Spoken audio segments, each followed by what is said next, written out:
Hey everybody, how's everybody doing today? My name is Jose, and this is 365 Movies in 365 Days. How's everybody doing today? Hopefully you're all doing great. Today we are talking Flatliners. Now before we get into the movie, just have a little bit of business to take care of right up front. Don't forget, you can find this show on Apple Podcasts, Spotify, Stitcher, or any place you get your podcasting on. You can also find us on social media. You can find us on Twitter, Instagram, and Facebook. All you have to do is search for 365 Movies in 365 Days, and that's it. And on with the show. So today we are talking Flatliners, like I said. Now this is a 1990 science fiction and horror movie. It debuted on August 10th of 1990, and it is directed by Joel Schumacher. And it stars Kiefer Sutherland as Nelson, Julia Roberts as Rachel, William Baldwin as Joe, Keven Bacon as David, and Oliver Platt as Randy. Now, the basics of this movie is it's about medical students who attempt to figure out what's on the other side of life. What happens when we die?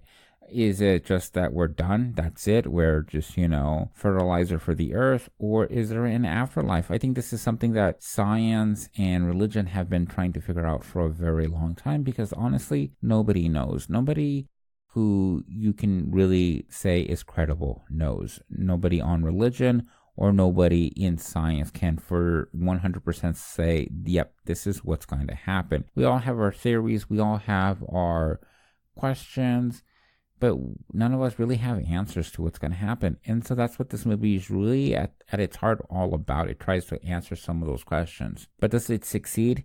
Does it really give you any kind of answers, or is it just a lot of hot air? So let me give you a little quick background on this movie, okay? So after his success with St. Elmo's Fire and The Lost Boys, Joel Schumacher was on a roll. The 1990s would be a big decade for him. After this movie, he would direct movies like Fallen Down, The Client, Batman Forever, A Time to Kill, and then he would direct the trash of a movie known as Batman and Robin. And his career, for the most part, after that point would kind of slowly come down to a grinding halt. But at the beginning of the decade, there was a lot of big promise for Joel Schumacher. He was a hot director, and a lot of people wanted to work with him. What he was really good at was taking really young talent and putting them in situations that really brought out the best in them. He did that great in St. Elmo's Fire. Same thing with The Lost Boys. And Flatliners, I think, was the top, or the pinnacle, I should say, of that talent that he had, and taking that young, raw talent and really focusing it and battling against other raw talent. As for the young talent in this movie, they were on a roll.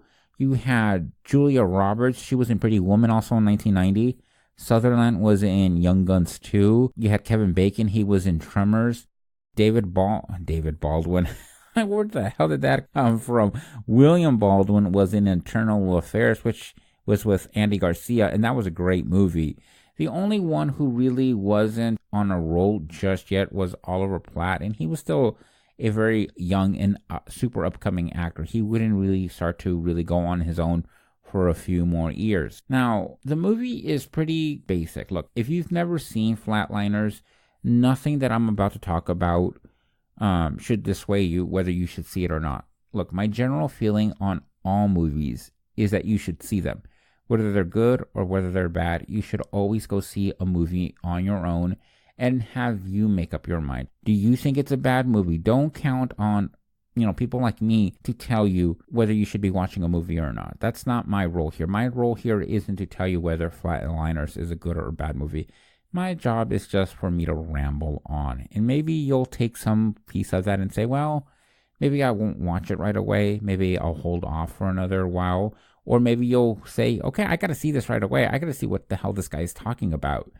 That, I hope, is my role. But I never want to dissuade you from watching a movie or not. You should always make that, decision on your own. I'm just here to give you my 3 cents, okay? So let me kind of get into the movie. So the movie is pretty basic. Look, so we have Nelson, who's Kiefer Sutherland's character, and he decides that it's a good day to die. So he convinces 4 of his medical buddies to help him die.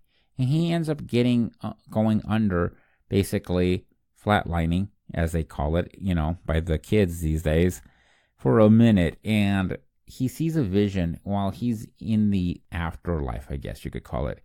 And it's of a kid named Billy. And Billy was a kid that Nelson used to, bully when he was a kid. It's not that he doesn't know, he just doesn't know how to explain what he saw. Mostly because I think that's not something you want to tell other people. Hey, I just died and I saw visions of this kid that I used to bully when I was a little kid. His name was Billy. And I used to throw rocks at him when he was in a tree. Because that doesn't sound kosher, it sounds kind of crazy. If you told me that, I'd be like, what are you, some sicko? Get the hell out of here, So he's not quite sure. So then after that, all the other people in the group want to go have their turn at it. Next comes Joe. And then once Joe does it, then David does it. And then once David does it, Rachel does it.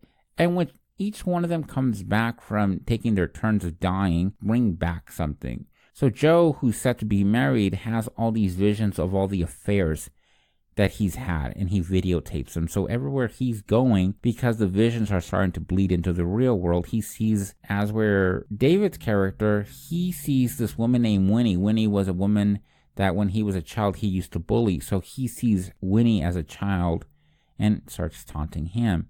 As for Rachel, she ends up having visions of her father who committed suicide when he was young. And all these visions start adding up and, they start getting worse and worse. And then they end up deciding that what they need to do is fix their mistakes. And that's really what this movie in the end is really about. It's about atonement. It's about saying, we might have made these mistakes in our past, but we can fix them. Now, under some directors, like if you took this whole premise and you gave it to like Spielberg or somebody, it would be more of a drama. But under the hands of Schumacher, it was this glitzy, almost MTV style, one step away from being a Michael Bay movie. Which is not to say Michael Bay is a bad director. His style of movies isn't exactly, well liked. And I'm not saying that this movie is not a well-made movie. It is. In fact, visually, it's great. It has a lot of style. The problem is that there isn't anything deeper beyond that style. We get this whole thing about the afterworld and what the afterworld is like, and that, we have visions and we can repair, our mistakes. But it doesn't delve that deep into it. And that's my biggest problem with this movie. Pluses and minuses for this movie, okay? Plus, it's a visually, great movie. It's great to look at. It has some really stylistic direction, great atmosphere and everything. Minus, the screenplay has a lot, left to be desired. It doesn't go deep enough. It kind of just skims the surface of the issue, but doesn't go any deeper. Like, why? Why does these visions happen? And why is it that they're able to die? They never really quite explain it. They just like, hey, do this, do that, and, we'll bring you back after a minute. If it was that easy, they wouldn't be the first ones to do it. And the fact that he just shows up one day and he's like, yeah, I'm going to die today. There's no buildup of that. So the characters aren't as developed as much as somebody would like. Now, with all that being said, is this something you should watch?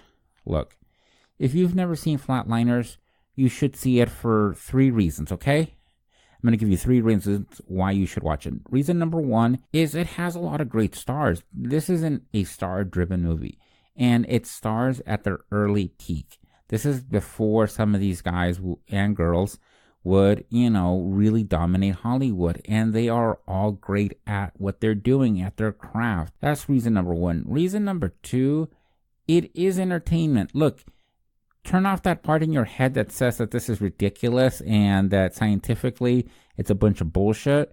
Turn that part off and turn on that part that wants to be entertained, because if you look at it from that point of view, it's a damn good entertaining movie.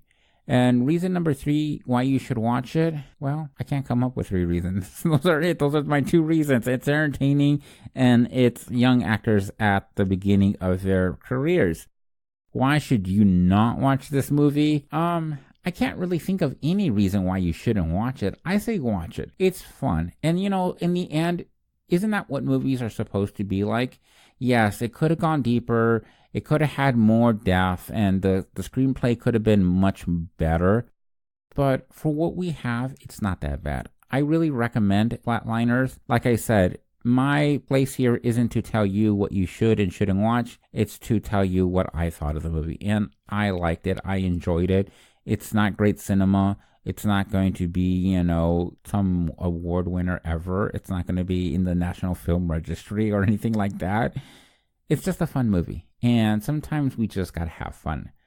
And that's it. That's today's show. Thank you so much for joining me. Like I said at the beginning of the show, find us on social media. Find us wherever you get your podcasts. And go out and watch Flatliners.